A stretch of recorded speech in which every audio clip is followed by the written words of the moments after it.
राम राम राम राम राम।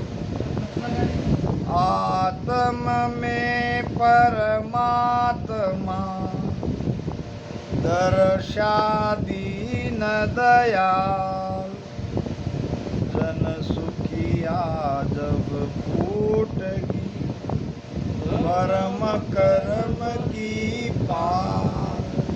पाल किसे कहते? पाल अभी बरसात आएगा, बरसात होने पर खेत में पानी जमा होगा और पानी के साथ मट्टी भी जाएगी। तो क्या करते हम? पाल लगाते मट्टी की, लगाते ना। पानी रुक जाता, हमारी मट्टी रुक जाती, जगह लेवल पे आ जाती। ये करते ना हम खेती में। ऐसे ही हमारे घट में ऐसी पाल बंदी है और पाल के अंदर क्या है? भरम कर्म। भरम कर्म को हमने पक्का बांध के रखा है। भरम में वो सब संसार यो चीन सके नहीं कोई, हम अंतर में रम रया बाहर ढूंढे कोई। जगत भ्रमित जल्दी हो जाता है। एक जगह कहीं शादी हो रही, अब सब तैयारी हो गई, अब वरमाला डालना इतना ही बाकी रहा था। इतने में कहीं से ही एक बिल्ली आ गई। बिल्ली को देख के अपशकुन समझ के एक कोई जानकार व्यक्ति ने वही बिल्ली को पकड़ के ऊपर उसके रख दिया, कोई टोकरा वहाँ पड़ा होगा। अब शादी संपन्न हो गई, बारात चली गई। अब 2-4 साल के बाद और उस परिवार में दूसरी लड़की की शादी हुई। बारात आ गई, तैयारी हो गई। अब तैयारी होने के बाद अब पंडित जी कहने लगेगा अब डालो वरमाला। तो वो जो व्यक्ति था उसने कहा ठहरो। अब व्यक्ति बड़ा था, क्यों ठहरो? अरे भाई बिल्ली कहाँ है? बिल्ली को नहीं लाया ना। वो पहले शादी में बिल्ली को टोकरे के नीचे जब रखा तब शादी हुई। आज तक शादी में कोई विघ्न नहीं आया, लड़का लड़की बहुत अच्छा रहते हैं। तुम कहीं से बिल्ली मंगाओ। अब एक बिल्ली को मंगाया गया और टोकरे के नीचे डाला, फिर हो गई शादी। फिर धीरे धीरे वो प्रथा हो गई। इसके पीछे कोई कारण नहीं था खास।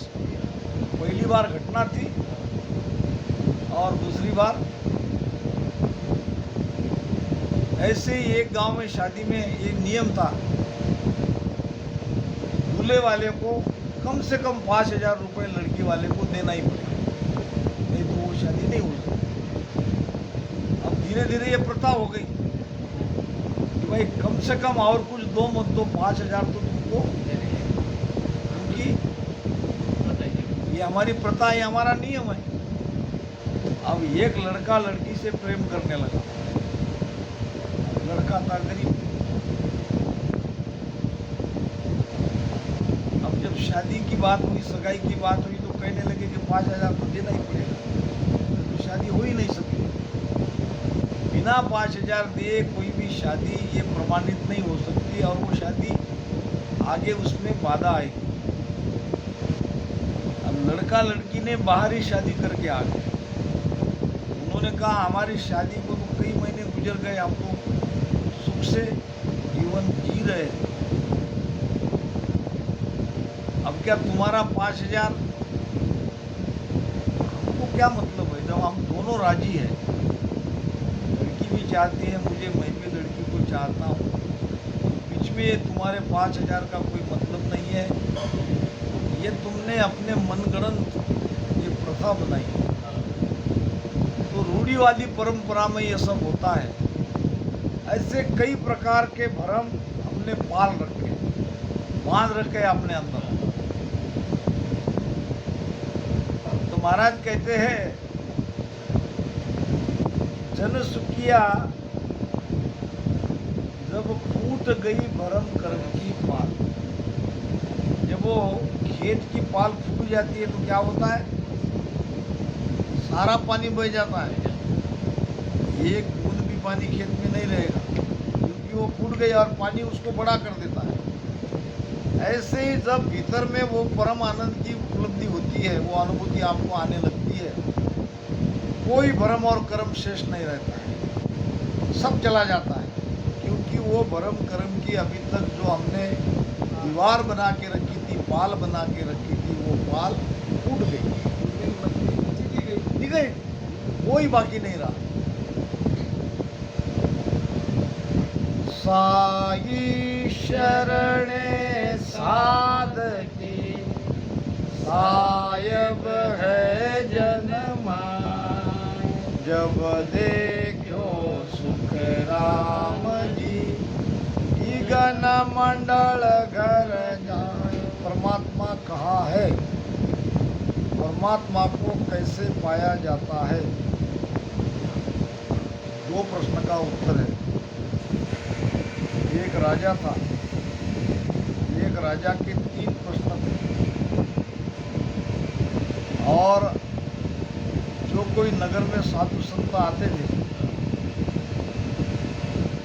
उनको राजा के दरबार में जाना पड़ता था, और राजा उनको 3 प्रश्न पूछते थे। अगर जवाब ठीक दिया तो इनाम, जवाब गलत हुआ या जवाब नहीं दिया तो कैद। साधु संत उस नगर में जाने के लिए डरते थे, कौन झंझट में पड़े, अगर जवाब ठीक से नहीं दिया तो जेल, जवाब नहीं दिया तो भी कैद।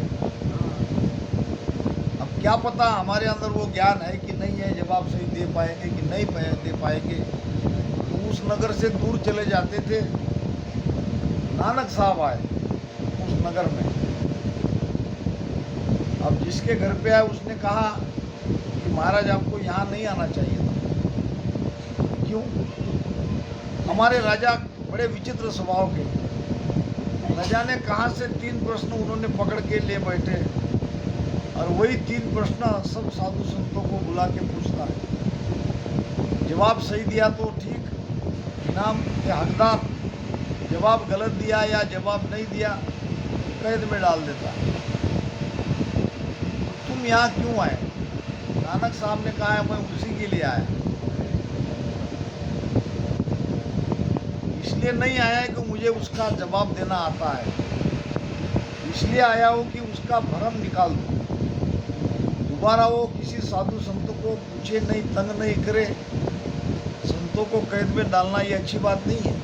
जानबूझकर मैं आया हूँ, मुझे ले चलो। आ गए नानक साहब, स्वागत सम्मान हुआ, दरबार शुरू हो गया। नानक साहब ने कहा पूछो तुम्हारे क्या प्रश्न। खुदा कहाँ रहता है और वो कैसे उसे मिले,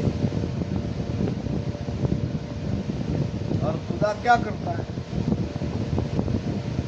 तुम्हारे पहले प्रश्न का जवाब देता हूँ। खुदा कहाँ रहता है? तो उसके लिए आप मुझे 1 लीटर दूध मंगाइए। दूध मंगाया गया, सामने रख दिया, और दूध में से उंगली निकाल निकाल के नानक साहब देख रहे। राजा ने कहा मेरे प्रश्न का जवाब नहीं दिया, तुम दूध में उंगली डाल के क्या कर रहे हो? तुम्हारे प्रश्न का जवाब दे रहा हूँ, ये कैसा जवाब? तो नानक साहब ने राजा को पूछा, मैं दरअसल घी की तलाश कर रहा हूँ, मुझे घी चाहिए, तो आप मुझे आप बताओ घी कहाँ है? घी तो ये दूध में ही है। राजा ने कहा तो मैं ढूंढ रहा हूँ। ऐसे कैसे मिलेगा? कैसे मिलेगा? दूध की प्रक्रिया है घी बनाने की। तो यही है तुम्हारे पहले प्रश्न का जवाब। परमात्मा हमारे सबके घट में है। अगर कोई कहेंगे कि वो दिखता क्यों नहीं, तो जैसे दूध में मैं उंगली डाल के घी को देख रहा हूँ, वैसे जगत परमात्मा को देख रहे हैं। उसकी भी एक प्रक्रिया है। गुरु के शरण में जाना पड़ेगा, भेद लेना पड़ेगा, भजन करना पड़ेगा, तब कहीं वो दिखता है। क्या तुम्हारे प्रश्न का जवाब सही है? राजा ने कहा बिल्कुल सही। परमात्मा हमारे घट में है, आपने सब प्रमाण बता दिया और दिखा भी दिया। फिर प्रश्न आया कैसे मिलते हैं, तो उसका दूसरा प्रश्न का उत्तर भी मिल गया। उसके लिए ध्यान सुमिरन करना पड़ता है। तीसरा प्रश्न, परमात्मा करता क्या है? तो नानक साहब ने कहा इसके लिए आपको थोड़ी देर के लिए आपका सिंहासन मुझे देना पड़ेगा।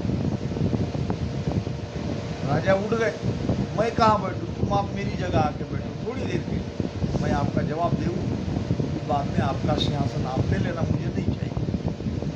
अब बैठ गए नानक साहब राजा के सिंहासन पर। राजा बैठ गया नानक साहब की जगह पे। बताओ परमात्मा क्या करता है? परमात्मा यही करता है, मेरे जैसे को सिंहासन पर बिठा दिया और आपके जैसे को सिंहासन को नीचे गा दिया। राव को रंक को राजा, ये उसका काम है। परमात्मा यही तो सब करता है। तो महाराज कहते हैं साई शरणे साधु। परमात्मा कहाँ है? साधु के शरण में, शरणागति में परमात्मा प्राप्ति कर सकते हो। पहला ये नियम है, शरणागति आपको पक्की करनी पड़ेगी।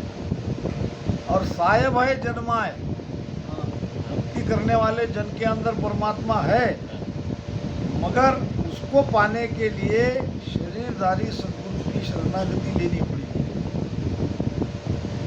कि तुम्हारे अंदर परमात्मा है तो पालो।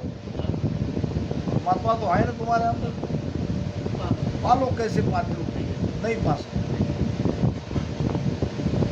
हमको कोई दूसरा व्यक्ति चाहिए ऐसा कि जिसने अपने घर में परमात्मा को पा लिया, वो परम आनंद को प्राप्त पा लिया। वही तो हमें भेद बताएगा, वही तो हमें दिशा बताएगा, वही हमें ज्ञान देगा। उनके आधार से हम भजन सुमिरन करेंगे तो परमात्मा को पाएंगे।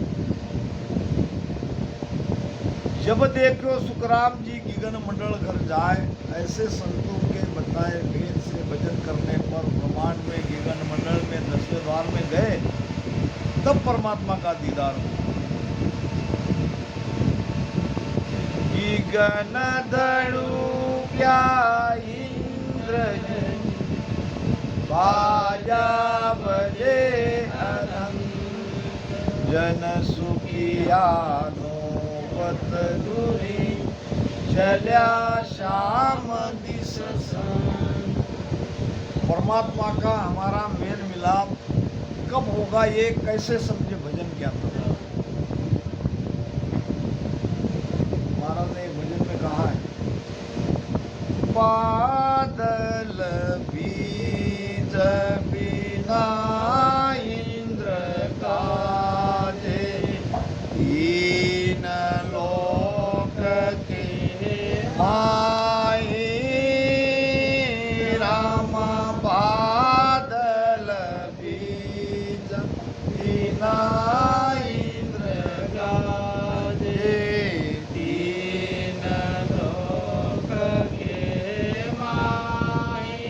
घट सुन राग चती न्यारी, घट सुन राग चती न्यारी, अखंड खंडे कछुनाई, वो संतो बेक्याई चरज भारी, अमर लोक में संत विराजे, अमर लोक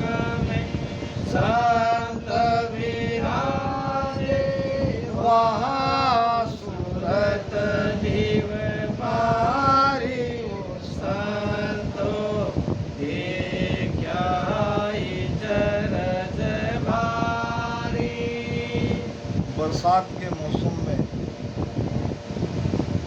इंद्र भगवान प्रसन्न होता है, फिर बादल गरजते हैं, बिजलियां चमकती है और फिर बारिश होती है। ये तो हम सब जानते हैं। मगर जब कुदरत कला के आधार से पश्चिम के रास्ते से कोई 10वें द्वार में अपनी चेतना को लाता है, ये प्राण शक्ति को वहाँ लाना पड़ता है। तब वहाँ न तो बादल है मगर बादल गरज रहे, गड़गड़ाहट जैसे बाहर होती है वैसे अंदर में आवाज आती है।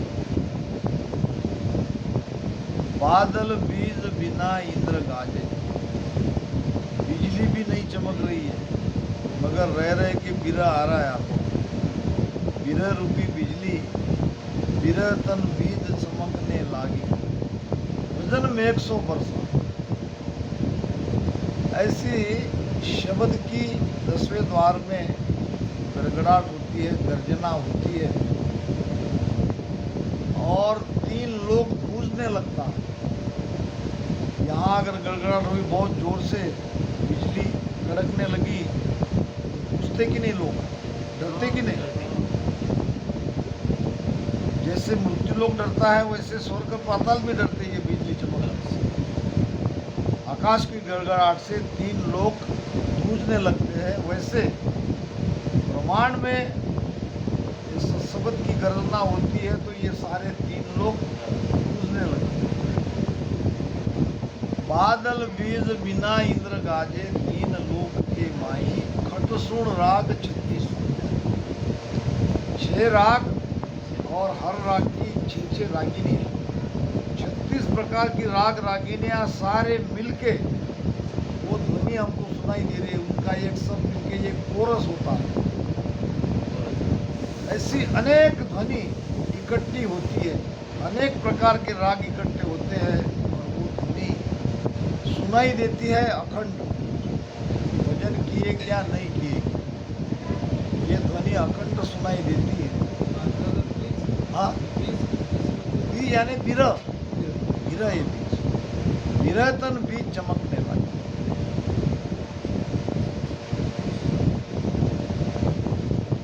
नौबत घुरी, जैसे बाजे बजते हैं, नगारा बजते हैं, वैसे ये अनहद की ध्वनि सुनाई देती है। साहिब निरख्या सूरत भूलिया ने जन सुखिया चश्मो भूले, हरस परस यूं देख। वहाँ 10वें द्वार में जब शब्द के साथ सुनती जाती है तो 10वें द्वार में ही उस साहिब को, उस मालिक को, उस आनंद को निरखने वाली कौन है? सुरती। सुरती निरखेगी, निरखते निरखते फिर उसमें समा जाएगी। निरखते निरखते, क्योंकि सुरती निरखने लगी तो खुलिया नैन अनेक, आपकी ज्ञान दृष्टि खुल गई, आपकी दिव्य दृष्टि खुल गई। साहिब निरख्या सूरत सु खुलिया नैन अनेक, दिव्य दृष्टि खुल गई, तीसरा नेत्र खुल गया। जूं सुखिया चश्मों खुले, जैसे चश्मा लगा के अब मुझे नहीं दिख रहा है, अरस परस दिख भी रहा है तो कम दिख रहा है। चश्मा लगाने के बाद क्या अरस परस हम देख रहे हैं, कौन बैठे ये पहचानने में आ रहा है। वो दिव्य दृष्टि का चश्मा जब तक आपको लगता नहीं, मिलता नहीं, वहाँ आपके अंदर वो दिव्य दृष्टि प्रकट भी नहीं, साहिब को नहीं निरख सकते। अभी तो सूरत उसको थोड़ा सा निरख रही है, मगर पूरी तरह से परमात्मा को निरखने के लिए दिव्य दृष्टि आपकी खुलनी चाहिए। दिव्य नेण माया का खुलिया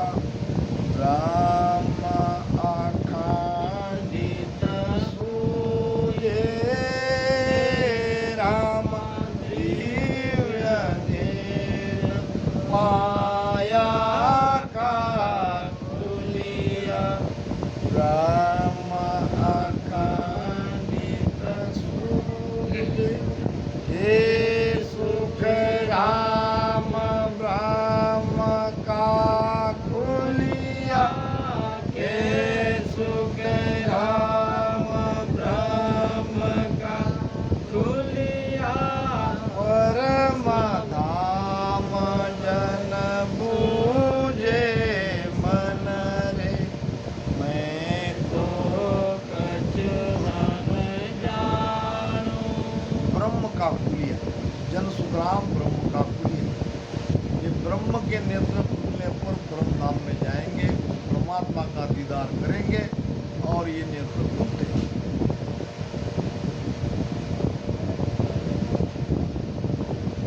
सेवक स्वामी एक हुआ, नीर खीर मिल माए, अब सुखिया ना बिछड़े, उथल पुथल होय जाए।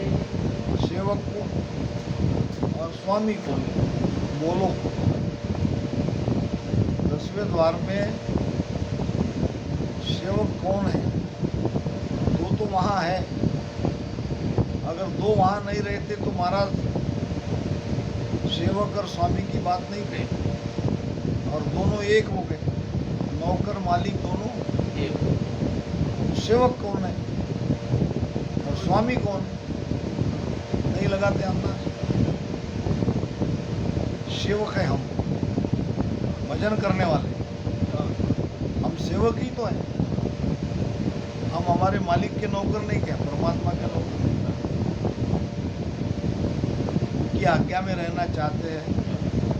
जब रामश्री बन गए तो हम मालिक की आज्ञा में तो रहते, सदगुरु की आज्ञा में तो रहते। तो आज्ञा में जो रहता है वो सेवक, गुरु की आज्ञा में नहीं रहते। गुरु ने जैसा कहा वैसा मानते हैं। तो सेवक कौन है? स्वामी कौन? हाँ? नहीं, अभी तो गुरु तो आप पीछे छूट गया। स्वामी है परमात्मा। हाँ, ये जीवात्मा है सेवक, परमात्मा है स्वामी। अब क्या हुआ? सेवक स्वामी एक, आत्मा परमात्मा में मिल गई। अब क्या हुआ? दोनों एक। सेवक स्वामी एक हुआ, खीर नीर मिलवा। खीर क्या? दूध। नीर क्या? पानी। नीर पानी और दूध दोनों मिला दिए तो आप उसको अलग अलग देख सकते हो? नहीं देख सकते। पानी दूध में ऐसा मिल जाता है तो उसको दो को अलग देखना हमारे लिए मुश्किल हो जाता है। अंश देखता है वो बात अलग है। ऐसे ही ये पानी है जीवात्मा और दूध है परमात्मा। जीवात्मा परमात्मा रूपी दूध में मिल गया, दूध पानी एक हो गया, दोनों एक हो गए। अब सुखिया ना बिछड़े। क्या कह रहे महाराज? अब सुखिया ना बिछड़े, उथल पुथल हो जाए। उथल पुथल, तीन लोक में कुछ भी उथल पुथल हो जाए वहां से ध्यान हटता नहीं। अब यहाँ तो बहुत जल्दी कुछ हो गया, क्या हुआ क्या हुआ, जगत में मिल जाते। ये कैसा 10वें द्वार का भजन? बहुत जल्दी गुस्सा आ जाता है, ये कैसा 10वें द्वार का भजन? वहाँ तो महाराज कहते हैं कि उथल पुथल होने के बाद भी ये नहीं हटना। या तो ऐसा कहो कि तुम्हारी वो स्थिति हुई नहीं है, अगर हो गई है तो तीन लोक में कुछ भी हो, नफा नुकसान, किसी की मृत्यु हो या सृष्टि में उलट पुलट हो जाए, भूकंप आ जाए, बाढ़ आ जाए, क्योंकि तुम्हारे पे कोई असर नहीं पड़ना, क्योंकि तुम हो नहीं। तुम क्या हो? मर गए। एक मुर्दा यहाँ पड़ा है। अब यहाँ क्या हो रहा है गांव में, मुर्दे को क्या खबर रहती है? वो तो मर गया, उसके लिए दुनिया डूब गई। कुछ भी हो जाए मुझे क्या है? हमें असर पड़ता है, हम जीवित हैं, जीवित को असर पड़ता है, जीवित बचाने की कोशिश करेगा। अगर यहाँ आग लग गई मान लो घर में, सबके पहले आप लोग भागेंगे, मैं बैठूंगा क्या? मैं भी भागूंगा आपके पीछे पीछे। केवल एक व्यक्ति रहेगा, कौन रहेगा? हाँ, घर वाला क्या उसको मरना है क्या? कौन रहेगा? वो मुर्दा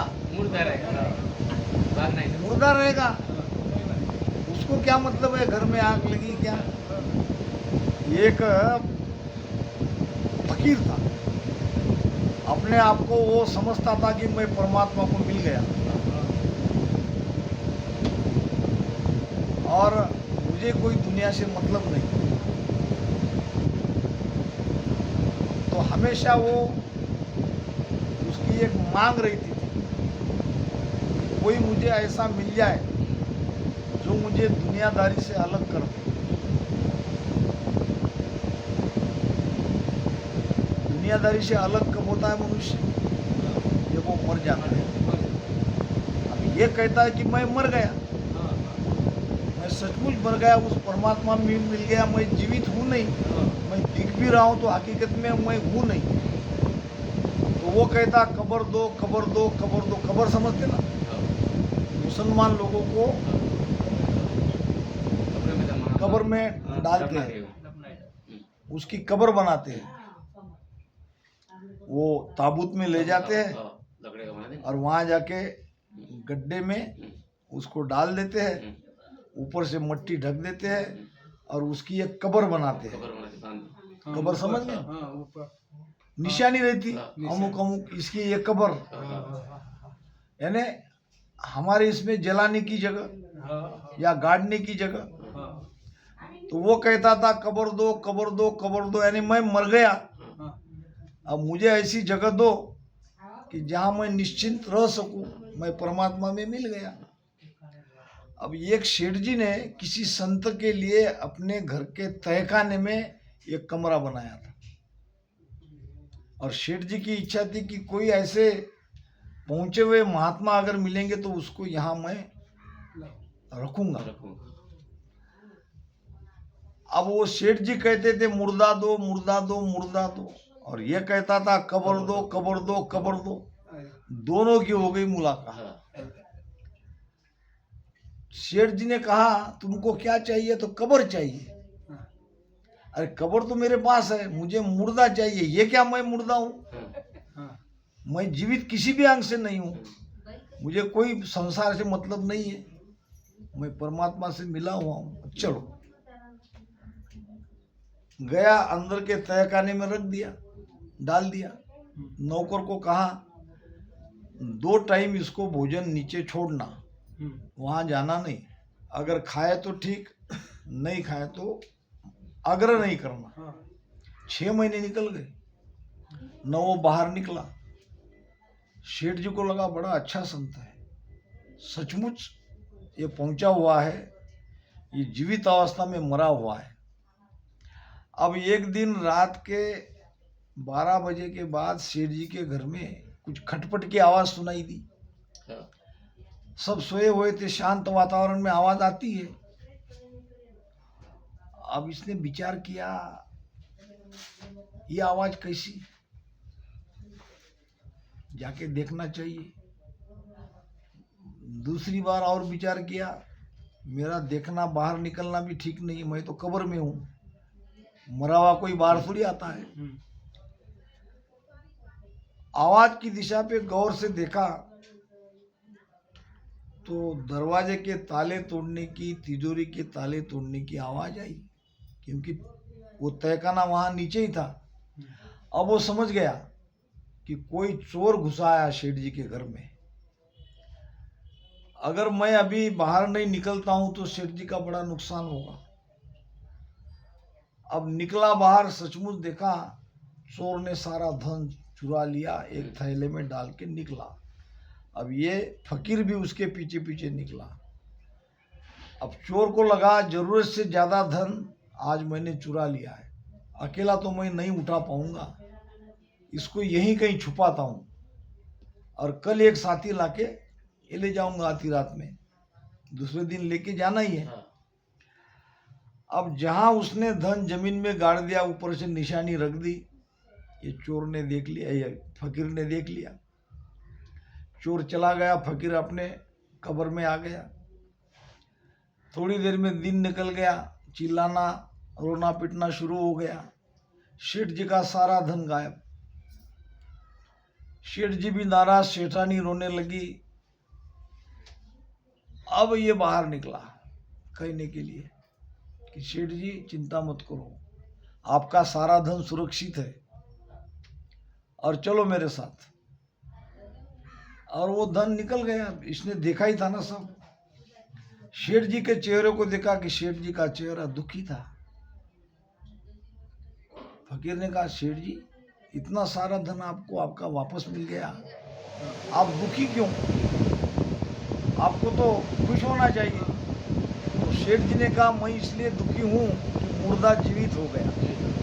मुर्दा नुकसान होता तो मेरा होता, तुमको क्या जरूरत थी?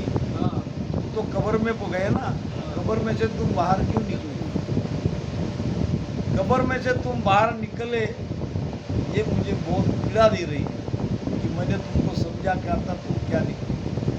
अरे मैं तुम्हारे लिए निकला, मेरा घाटा होने दो। अगर मेरे भाग्य में घाटा है तुम उसे मिटा नहीं सकते। ऐसे ही ये 10वें द्वार के बाहर कब्र में हम चले जाते हैं, वहाँ से और आ जाते हैं, इसने मुझे ऐसा कहा, उसने मुझे ऐसा कहा। ये कौन सी भक्ति? तुम तो वो स्थिति में हो। कह क्या रहे महाराज? सेवक स्वामी एक हुआ, हीर नीर अब सुखिया ना बिछड़े उथल पुथल। मगर हम तो वहां से बिछड़ के और नीचे पिंड में आ रहे हैं।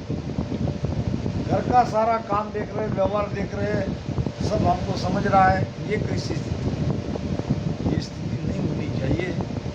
महाराज ने आत्मसार